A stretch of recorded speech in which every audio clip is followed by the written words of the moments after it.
আমার সময়টা ঠিক মনে নেই, তবে বছরের কোনো এক সময় মেঘাচ্ছন্ন আকাশে আচ্ছাদিত ছিল একটি পুরনো হাসপাতাল, যেটি স্থাপিত ছিল বিশাল মাঠেও। গ্রামের লোকেরা তাদের প্রিয়জনদের সেখানে পাঠাতো এই আশা করে যে তারা এখানে যত্ন ও আশ্রয় পাবে তাদের সমস্যাগুলোর জন্য। হাসপাতালটি একসময় আশা ও শান্তির প্রতীক ছিল, কিন্তু সময়ের সঙ্গে সঙ্গে এই প্রতিষ্ঠানটি অব্যবস্থাপনার শিকার হয়ে পড়ে এবং তার প্রাক্তন সত্তায় এক ভূতুড়ে ছায়া নেমে আসে।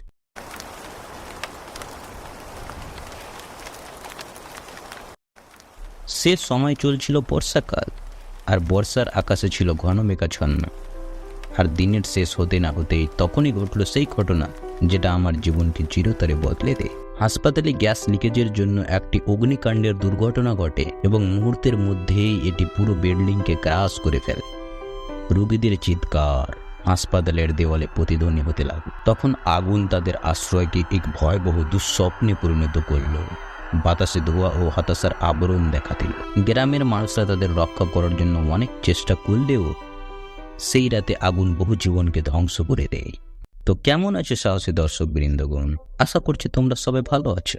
আজ আমি আপনাদের নিয়ে যাব এক ভয়ঙ্কর ও রোমাঞ্চকর যাত্রা, একটি নির্জন গ্রামের শেষ প্রান্তে, যে স্থানটি ঘিরে রয়েছে গভীর রহস্য আর ভয়ানক ইতিহাস। ফিসফিসে আওয়াজ আর ঝলমলে আলোয় ভরা রাতের বাতাসে কিছু একটার উপস্থিতি টের পাওয়া যায়, যেন কোনো অদৃশ্য আত্মা এখানেই আছে। সে যেন আমাদের দিকে তাকিয়ে আছে। এই রাতের অন্ধকারে কি এমন আছে যা মানুষকে এখান থেকে পালাতে বাধ্য করে? আসুন এই রহস্যের অন্তরালে প্রবেশ করি এবং দেখি সত্যিই এখানে কি লুকিয়ে আছে।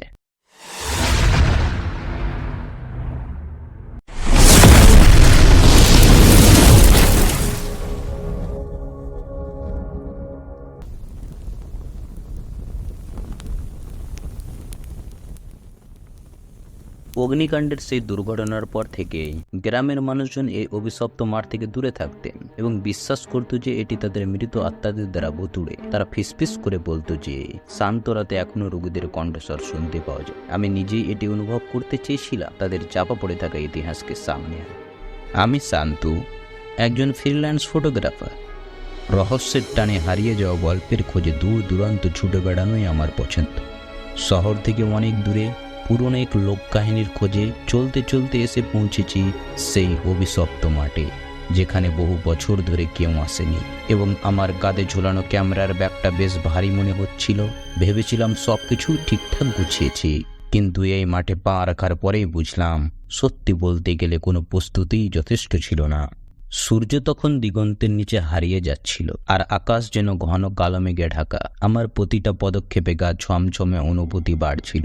মাটির সোদা গন্ধ, শুকনো পাতার মৃদু খসখস শব্দ, আর দূরে কোথাও অজানা পাখির ডাক, সব মিলিয়ে যেন কোনো অদেখা ছায়া আমাকে সতর্ক করে দিচ্ছিল। আর একটা অদ্ভুত ঠান্ডা হাওয়া আমাকে যেন কানে কানে ফিসফিস করে বলছিল, শান্তু, তুমি কি ফিরে যেতে চাও, নাকি সত্যি কিছু খুঁজতে এসেছো?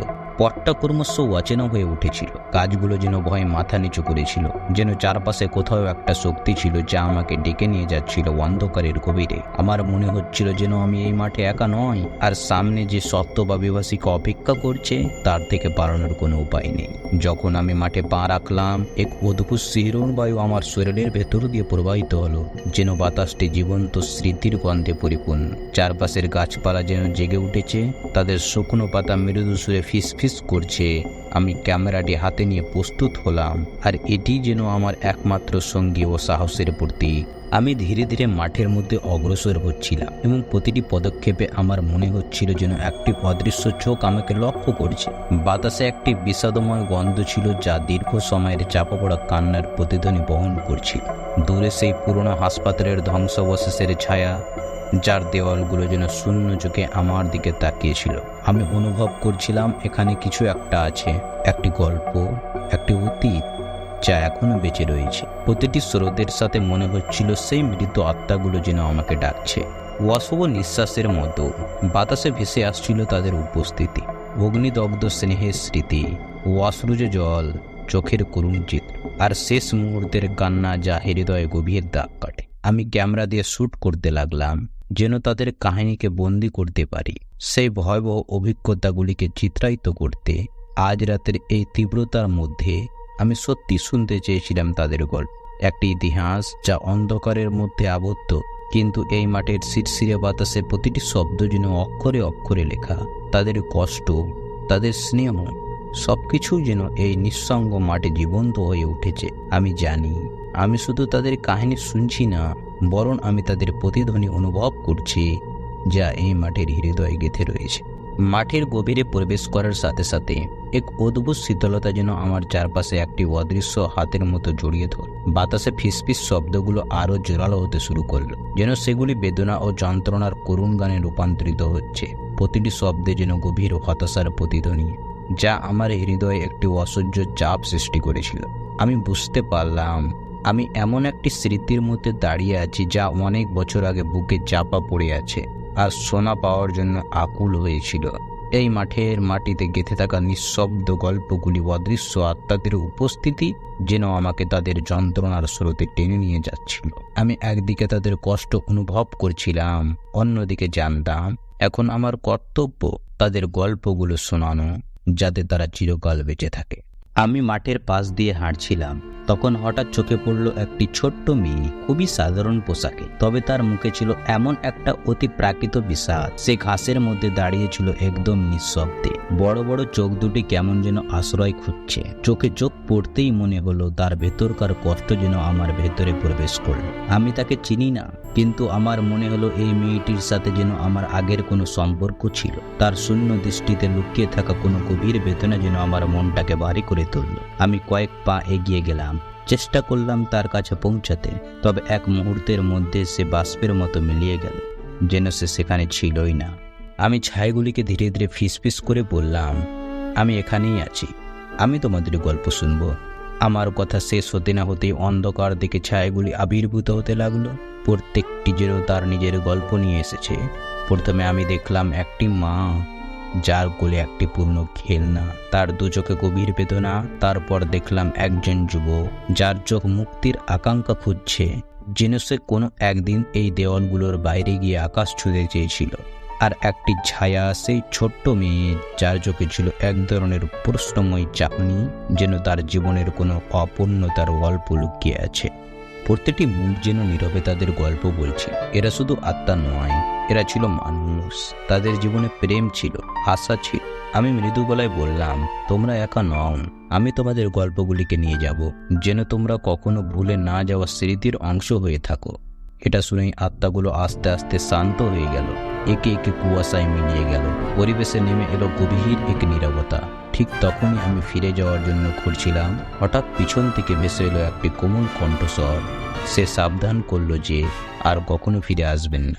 তো বন্ধুরা, যদি আপনি এরকম আরও অসাধারণ গল্প পেতে চান, তাহলে আপনি আমার আগের ভিডিও থরের ভয়ঙ্কর অভিযানটা অবশ্যই একবার চেক আউট করতে পারেন। ভালো লাগলে অবশ্যই আমার চ্যানেলটিকে লাইক অ্যান্ড সাবস্ক্রাইব।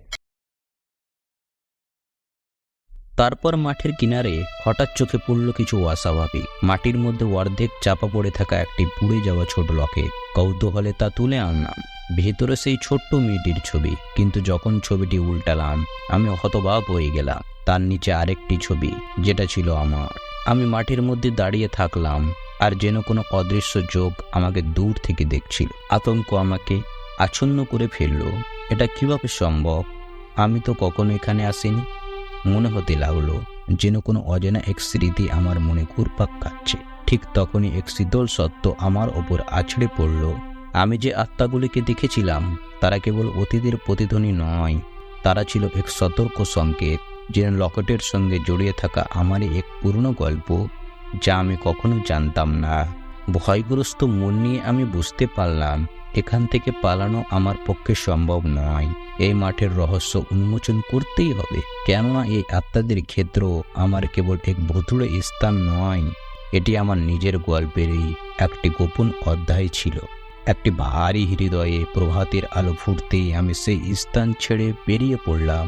আমার সাথে নিয়ে যাচ্ছিলাম আরও একটি ভয়ঙ্কর স্মৃতি, সেই মাঠ আর তার ভুতুড়ে অতীত, যা চিরকাল আমার মনের গভীরে অমর হয়ে থাকবে।